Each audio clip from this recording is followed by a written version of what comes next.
తాకట్లో ఉన్న మీ బంగారాన్ని విడిపించి ఆ రోజు ఆన్లైన్ రేటుకి కొంటాం. Sharma gold company. రాపర్తి ప్రసాద్ శర్మ గురువు గారు ఉన్నారు, వారితో మాట్లాడదాం. గురుగారు నమస్కారం అండి. ప్రస్తుతం పరిస్థితులు చూస్తున్నాము, వివాహం అంటేనే భయపడిపోయే పరిస్థితులు, అటు ఆడవారైనా మగవారైనా సరే. అంటే మరీ ముఖ్యంగా ఏంటంటే, ఒకప్పుడు పెళ్లికి పిల్ల దొరకట్లేదని చెప్పి అబ్బాయిలు చాలా బాధపడేవాళ్ళు. అటు అమ్మాయి వైపు కూడా అక్కడక్కడ ఉండేది ఆ పరిస్థితి, వాయిదాలు వేయటం, సెటిల్ అయ్యాక పెళ్లి చేసుకుందాం. ఇప్పుడు ఒకవేళ వివాహాన్ని కొంచెం తొందరపడి చేసేద్దామని వివాహం చేసినా ఆ తర్వాత నిలవట్లేదు ఎక్కువ కాలం. దాంతో నిలవడం కన్నా కూడా హత్యల దాకా వెళ్ళిపోతుంది. ఎన్ని వార్తలు చూడట్లేదు, రోజుకు ఒక వార్త వింటేనే భయం వేస్తుంది. అలా ఎలా అయిపోయిందంటే ఆఖరికి వివాహాలు అంటేనే భయపడే స్టేజ్కి వచ్చేసాం.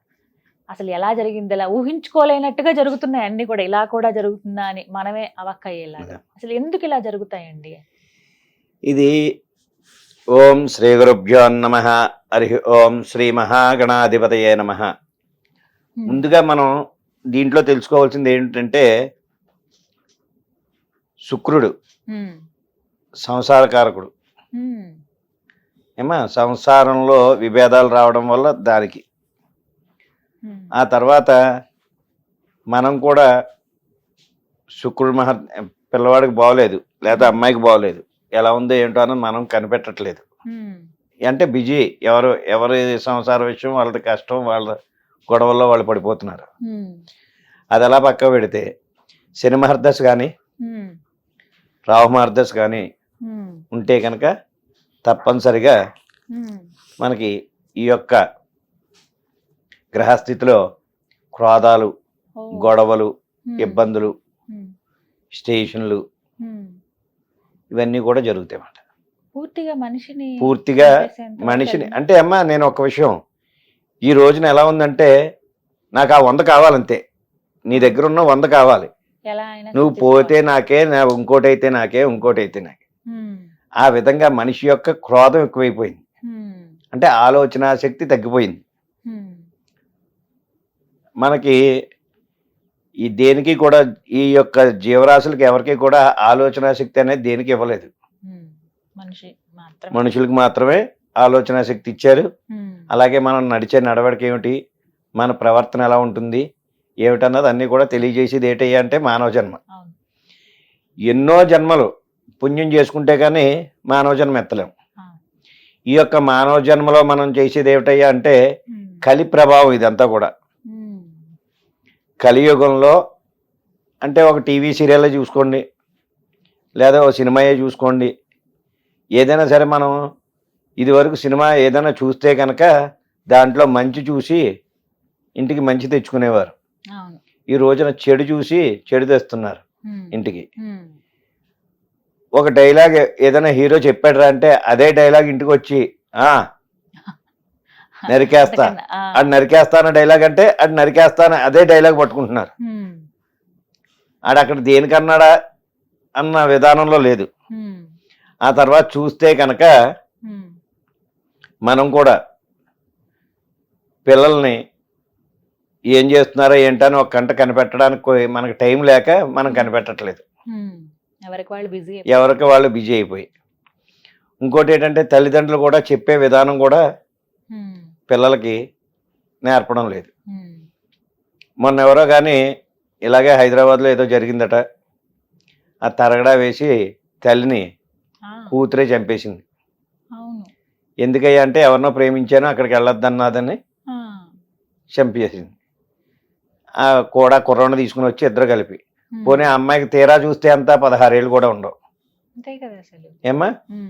అయితే ఇదంతా కూడా ఏమిటయ్యా అంటే సినిమాల ప్రభావం అని, సీరియల్స్ ప్రభావం అని, చుట్టుపక్కల వీళ్ళు చేసే స్నేహితుల ప్రభావం అని ఇలా ఉంటుంది. ఇది శుక్రుడు కానీ, శని కానీ, రాహు కానీ వీళ్ళకి సంచరించినప్పుడు వీళ్ళకి క్రోధం ఒకటే తెలుస్తుంది, కోపం ఒకటే, ఇంక రెండోది ఏం లేదు. అది మంచా చెడా ఏమిటన్నది తెలియదు. అయితే శని ఉన్న వాళ్ళకి కానీ, రాహు ఉన్న వాళ్ళకి కానీ చాలా మంది చూడమ్మా కోర్టులంట, పోలీస్ స్టేషన్లంట, లేదా చెడు సావాసాలు, రోడ్డు మీద తాగేసో అలా రోడ్డు మీద పడుకోవడాలు, ఈ విధంగా ఉండేవాళ్ళు చాలామంది ఎక్కువ శని ప్రభావం కానీ రాహు ప్రభావం కానీ ఉన్నవాళ్ళే ఉంటారు. భార్యాభర్తల సమస్యల్లోకి వచ్చేసరికల్లా శుక్ర ప్రభావం ఎక్కువగా ఉంటే కనుక ఆ విధంగా ఉంటారు. ఉమ్, ఈ హత్యలు, ఈ ఉమ్, మానవంగాలు, కొట్లాట్లు ఉమ్, ఇలాంటివన్నీ కూడా శని ప్రభావం, రాహు దినం. ఉమ్, దీనివల్ల ఏమవుతుందంటే తల్లిదండ్రులు కొంతవరకు, ఆ తర్వాత వీళ్ళు చేసిన కర్మల వల్ల కొంత ఉమ్, ఈ విధంగా జరుగుతుంది. అయితే ఆ రోజున ఆ టీవీలో చూసేశారు కదా, తల్లి అంటుంది చంపడం మంచిదే, బాగానే చంపేశారు ఆ అబ్బాయి తల్లి. ఉమ్, అదే కదా. అది నేర్పడంలో ఉంటుంది. మనం తల్లిదండ్రులకి పిల్లలకి ఏ విధంగా బాధ్యతగా నేర్పాలన్న పెంచాలి. బాధ్యత నేర్పుతానే. అవును, కరెక్ట్. ఈ రోజున ఎలా ఉందంటే ఇవాళ మా అబ్బాయి తప్పు చేశాడా అని నా అబ్బాయిని మనం సమర్థిస్తున్నాం. ఉమ్, మన అబ్బాయిని ఎప్పుడైతే మనం సమర్థించామో అప్పుడు వాడు పాడైపోయినట్టే లెక్క. అది విధానం కాకుండా మనం పిల్లలకి ఏది కావాలంటే అది కొనడం. ఒకటి, వాడు సెల్ల అడిగాడా కింద పడి దుల్లేస్తున్నాడని కొనేస్తున్నాం, లేదా బైక్ అడిగాడు ఆ 2 రోజులు భోజనం చేయలేదని బైక్ కొనేస్తున్నాం, ఉమ్, లేదా మారం- ఇంకోటి ఏదో అడిగాడు. మారం ఇలాగ చేస్తారు, ఆ గారాబం. మారాన్న చేసేవా పిల్లల్ని ఎవరినైనా సరే ఉమ్, మన కష్ట నష్టాలన్నీ కూడా ఒకసారి తెలియజేయాలి, కూర్చోబెట్టి మాట్లాడాలి, కరెక్ట్. ఎంత కష్టపడితే ఇలాంటి లైఫ్ ఉంది అనేది తెలియాలి వాళ్ళకి. వాళ్ళకి రావాలి. ఉమ్, నేను ఎప్పుడైనా కోపం వచ్చినప్పుడు మా పిల్లలిద్దరిని కూర్చోబెట్టి క్లాస్ పీకుతూ ఉంటాను. ఉమ్, ఒరే ఇలా అయితేనే మనం ఇలా ఉన్నాం, ఈ స్థితికి వచ్చాం, ఈ రోజున ఇలా ఉన్నాం ఉమ్, అని చెప్పి. ఉమ్, ఎందుకు చెప్తాం? వాళ్ళకి కష్టం అంటే ఏంటో తెలియాలి. అవును.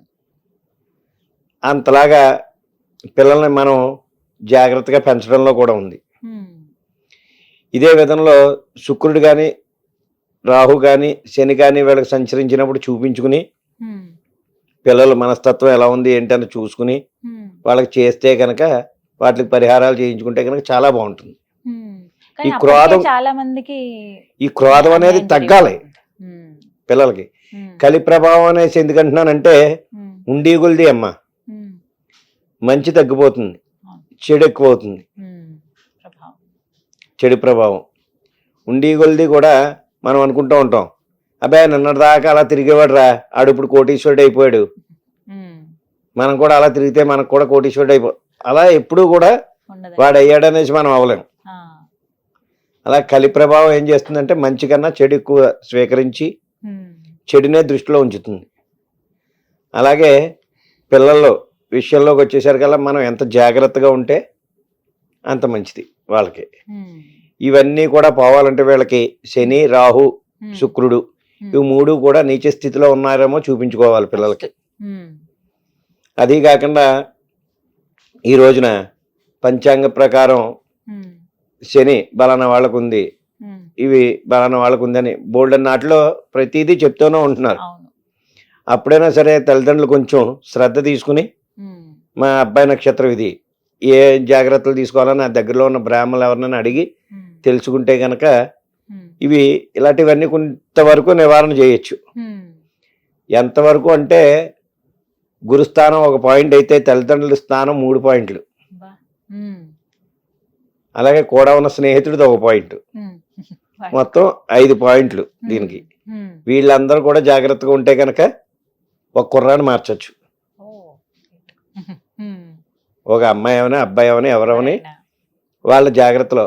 ఇది వరకు మీద ఇప్పుడు ఎక్కువ అయ్యాయంటే ఇంకో విషయం ఏంటి, దానికి మన సోషల్గా మనం చెప్పుకుందాం. ఉమ్, స్టేషన్కి వెళ్తే ఉమ్, అమ్మాయి కంప్లైంట్ పెడితే తీసేసుకుంటున్నారు, ఉమ్, అబ్బాయి కంప్లైంట్ పెడితే తీసుకోరు.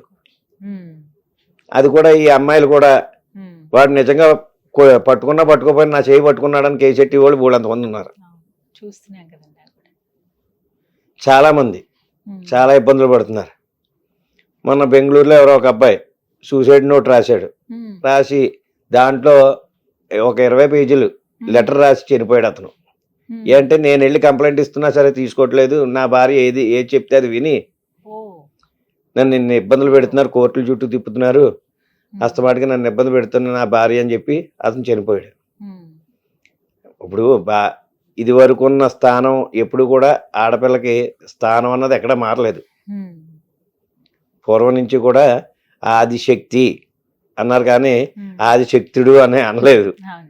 అమ్మవారి. ఎందువల్లంటే ఆ స్త్రీకి ఆ స్థానం ఇచ్చారు పూర్వం నుంచి. ఉమ్, ఆ స్థానాన్ని ఏం చేస్తున్నారంటే వీళ్ళు సద్వినియోగం చేసుకోకుండా దుర్వినియోగం చేసుకుంటున్నారు చాలామంది. ఉమ్, అయితే ఈ పిల్లల్లో కూడా ఆ రోజు అలవాట్లు ఈరోజు 100 కావాలి, ఏదో ఒకటి చెయ్యాలి, ఇది కావాలి అని చెప్పి ప్రభావితం అయిపోతున్నారు కొన్నాటికి. ఆ ప్రభావితం అయిపోవడం వల్ల ఇవాళ నాన్న జేబులో 100 తీసేసుకుని వెళ్ళిపోయినా సరే మాట్లాడను, ఏదైనా అంటే గొడవ పెడదాం, లేకపోతే ఇంట్లోంచి వెళ్ళిపోతాను అని బెదిరింపులు ఇలాంటివి జరుగుతున్నాయి. అందువల్ల పిల్లల్ని ఏదైనా అందామన్నా భయం వేస్తుంది. అదే కదా, ఒకటి. తీసుకుంటారు. ఇంకోటి ఏమిటయ్యా అంటే మనకి పిల్లలు కూడా సావాసాలు పట్టేటప్పుడు ఏ సావాసాలు పడుతున్నారు ఏంటన్నది మనం కూడా కొంచెం చూస్తూ గమనిస్తూ ఉంటే కనుక తప్పకుండా వాళ్ళు మంచి దారిలోకి వస్తారు. ఏ అంటే ఇప్పుడున్న టెక్నాలజీ ఎప్పుడు లేదు, ఇంతలా ఉంది, ఇంతలా చదువుకుంటున్నారు, ఇంత విద్య అన్ని అనుభవాలు ఉన్నా సరే పిల్లలు పాడైపోతున్నారంటే మనం చేసే పని. ఎందుకంటే తల్లిదండ్రి ఆఫీస్కి వెళ్ళిపోతారు, ఈ పిల్లలు ఏం చేస్తున్నాడో ఏం చెందుతున్నాడో తెలీదు. ఇవన్నీ కూడా ఒక కంట కనిపెడితే కనుక చాలా బాగుంటుంది. వీళ్ళందరికీ కూడా ప్రభావం ఏమిట్రా అంటే రాహు కేతువు, రాహు శని శుక్రుడు, వీళ్ళ ముగ్గురు యొక్క కలయికే ఇలాంటి క్రోధాలు గొడవలు ఇబ్బందులు జరుగుతూ ఉంటాయి. అది ప్రతి ఒక్కళ్ళు కూడా వాళ్ళ జాతకం ఎలా ఉంది, పిల్లలు ఎలా ఉన్నారు అవన్నీ కూడా చూపించుకుంటే కనుక చాలా విశేషంగా ఉంటుంది వాళ్ళకి. చక్కగా వివరించారు. ధన్యవాదాలు గురుగారు.